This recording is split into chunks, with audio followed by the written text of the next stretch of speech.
Hola, mi canal tiene como tema los viajes con sus datos interesantes y tips, pero este vídeo es un poco diferente. Como me apasiona la historia y dada la situación actual, y con esto me refiero a la guerra entre Rusia y Ucrania, hoy os contaré de manera resumida y amena la historia de Ucrania y los antecedentes que llevaron a la guerra. No es una clase de historia, solo una pincelada de los eventos más importantes del país y algunos datos. En Ucrania habitan 42 millones de personas, la mayoría de ellas hablantes del idioma ucraniano y con una minoría importante de ruso parlantes. El país es rico en recursos naturales, posee la quinta parte del total de reserva mundial de mineral de hierro y el segundo lugar en términos de reservas conocidas de gas natural en Europa, que hoy en día siguen estando en gran parte sin explorar. Ucrania comparte fronteras con Rusia, tanto al este como al noreste. Al sureste está Crimea, una península completamente rodeada tanto por el Mar Negro como por el Mar de Azov. Actualmente Crimea está anexada a Rusia. La región era de particular interés para Rusia ya que Moscú depende del Mar Negro para acceder al Mediterráneo. El puerto de Sebastopol en el borde suroeste de Crimea es uno de los pocos puertos de aguas profundas libres de hielo disponibles para Rusia en la región. Al compartir fronteras los dos países, Rusia siente amenazadas las suyas por el occidente si Ucrania se une a la OTAN. Putin sostiene que Ucrania y Rusia son una sola nación. Si esto fue así en el pasado, no ocurrió porque Ucrania lo deseaba. Veamos la historia. La historia de Ucrania comienza en el año 882 con el establecimiento de la Kievian Rus o Rus de Kiev, literalmente tierra de Kiev. El Rus de Kiev fue una confederación de tribus eslavas que ocupaban los territorios en las actuales Bielorrusia, Ucrania y Rusia occidental. Prosperó controlando las rutas comerciales hacia Constantinopla, por entonces capital del poderoso Imperio Bizantino. Con Bizancio estableció un acuerdo comercial de igual a igual y también adoptó su religión, el cristianismo ortodoxo. La fragmentación dinástica y las invasiones de mongoles y tártaros en el siglo XIII provocan el declive y desunión del Rus de Kiev. En los siguientes siglos el territorio actual de Ucrania sería escenario de continuas batallas entre mongoles, húngaros y polacos. Finalmente la región de Ucrania pasaría a la mancomunidad de Polonia-Lituania, formada por los territorios de la actual Polonia, Ucrania, Bielorrusia, Lituania, Letonia y Rusia occidental.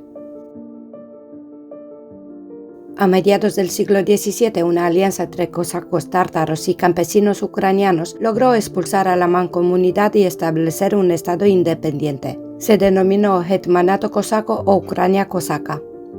El estado tuvo una corta vida y el territorio acabó dividido entre los dos grandes imperios en auge en la región por aquel entonces, el ruso y el imperio austrohúngaro. Con el colapso de los imperios de Rusia y Austria después de la Primera Guerra Mundial y la Revolución Rusa de 1917, reapareció el movimiento nacional ucraniano por la independencia. A principios de 1918, Ucrania se independizó por un corto tiempo, formándose la República Popular de Ucrania, existiendo varios estados autónomos que se establecieron sucesivamente en los antiguos territorios del Imperio ruso, mientras que en el antiguo territorio austrohúngaro surgió la efímera República Popular de Ucrania Occidental, también llamada Galicia. En 1922 la victoria soviética era un hecho y en diciembre del mismo año Ucrania participó en el primer congreso de los soviets de toda Rusia en Moscú, donde se aprobó la fundación de la Unión de las Repúblicas Socialistas Soviéticas, la URSS. Durante las siguientes décadas, el territorio de Ucrania estuvo integrado en este macroestado. Durante los años 30, las políticas agrícolas del régimen de Stalin generaron una terrible hambruna en Ucrania, conocida como Holodomor, que significa literalmente matar de hambre. Para financiar la industrialización de la URSS, Stalin instituyó un programa de colectivización. Mediante el programa, el Estado expropiaba las tierras y el ganado de los campesinos y las agrupaba en granjas colectivas. Los campesinos no podían quedarse grano antes de cumplir las altas cuotas. Quienes se resistieron fueron arrestados y deportados. Se estima que unas 7 millones de personas murieron por la hambruna provocada por esta política. Posteriormente, Stalin deportó a millones de rusos y otros ciudadanos soviéticos para repoblar la zona este de la región de Ucrania, lo que hoy se traduce en que el sentido del nacionalismo ucraniano no es tan profundo en el este como en el oeste. Cuando los nazis invadieron Ucrania en 1941, muchos lugareños recibieron a los alemanes como liberadores de los soviéticos y decenas de miles incluso lucharon junto a ellos, con la esperanza de que Hitler los recompensara con un estado independiente. Más tarde, cuando los nazis comenzaron a utilizar a los ucranianos como mano de obra esclava, muchos lucharon para el ejército rojo de Stalin. Al final de la guerra, Stalin deportó a Siberia a decenas de miles de ucranianos y todos los tártaros de Crimea, acusados de cooperar con los nazis. A otros miles los ejecutó.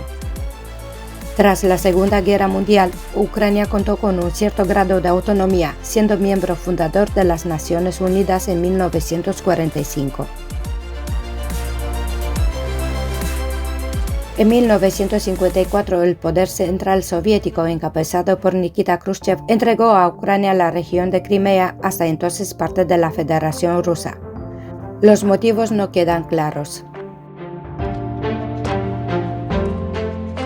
El 26 de abril de 1986, en la central de Chernobyl, a 130 kilómetros al norte de Kiev, se produjo el más grave accidente nuclear de la historia. Con ese incidente comenzó el declive de la URSS. Después de la nueva política de apertura de Mikhail Gorbachev en 1980, el Parlamento ucraniano firmó la Declaración de Soberanía Estatal de Ucrania. En diciembre de 1991, el 90% de los ucranianos ratificaron la independencia. Pero Rusia siguió entrometiéndose en los asuntos del país y la transición de la dictadura a la democracia no fue fácil. A finales de 2004, el candidato prorruso Viktor Yanukovych ganó las elecciones presidenciales. Sin embargo, muchas personas creían que las elecciones estaban amañadas y los partidarios del otro candidato, Viktor Yushchenko, realizaron manifestaciones durante 10 días. A esto se le llamó la Revolución Naranja. Finalmente se llevó a cabo una repetición de las elecciones y se eligió presidente a Yushchenko en 2005. El fracaso de los líderes posteriores hizo que el prorruso Yanukovych regresara en 2010 como presidente. En noviembre de 2013, Yanukovych rechazó un tratado de asociación con la Unión Europea. Este acto generó una ola de manifestaciones conocidas como Euromaidán. Las manifestaciones empezaron en Kiev. Con el tiempo, el Euromaidán llegó a provocar una ola de manifestaciones y disturbios civiles en toda Ucrania, quedando de manifiesto la división entre prorrusos y proeuropeos. Debido a las violentas protestas el 22 de febrero de 2014, el Parlamento ucraniano votó para destituir a Yanukovych del poder. Mientras tanto, en la península de Crimea se desatan los enfrentamientos entre militantes prorrusos y proucranianos. 6 días más tarde, en 28 de febrero, soldados rusos armados vestidos con uniformes carentes de identificación comienzan las maniobras en Crimea, tomando el aeropuerto y varios edificios gubernamentales. En 1 de marzo, Rusia toma el control de Crimea. En 6 de marzo de 2014, 5 días más tarde, se lleva a cabo un referéndum en el que se consulta a la población de esta región si desea unirse a Rusia. 97% de los votantes responden afirmativo, mientras que los países occidentales y la ONU rechazan la consulta y la tachan de ilegal. Días después, Putin firma el Tratado de Anexión de Crimea. En abril del mismo año, 2014, los acontecimientos de Crimea se reproducen en la región ucraniana de Donbass. Grupos separatistas de Donetsk y Lugansk se autoproclaman sendas repúblicas populares y reclaman anexionarse a Rusia.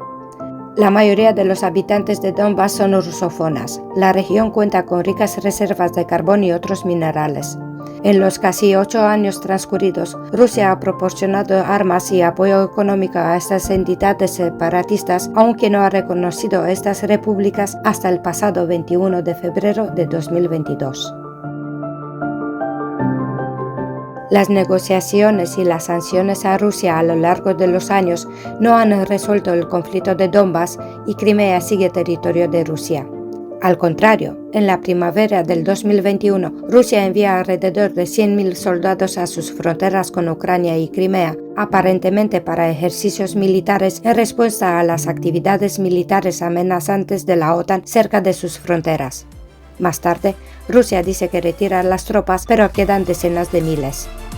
El 23 de agosto de 2021, 46 estados y organizaciones, entre ellas la OTAN, firman en Kiev la plataforma de Crimea, en la que Occidente exige a Rusia la devolución de la península de Crimea a Ucrania. Kremlin, ni caso.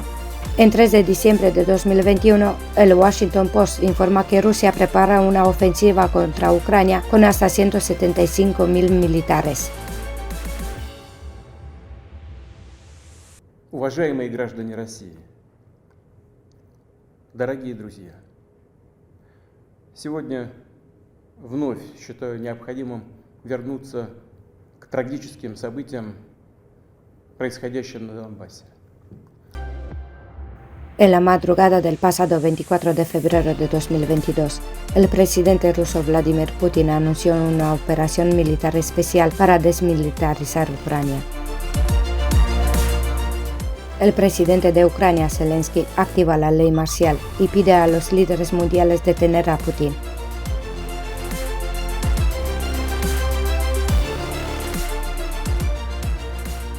Esta página de la historia se está escribiendo. Esperemos que queden unas líneas.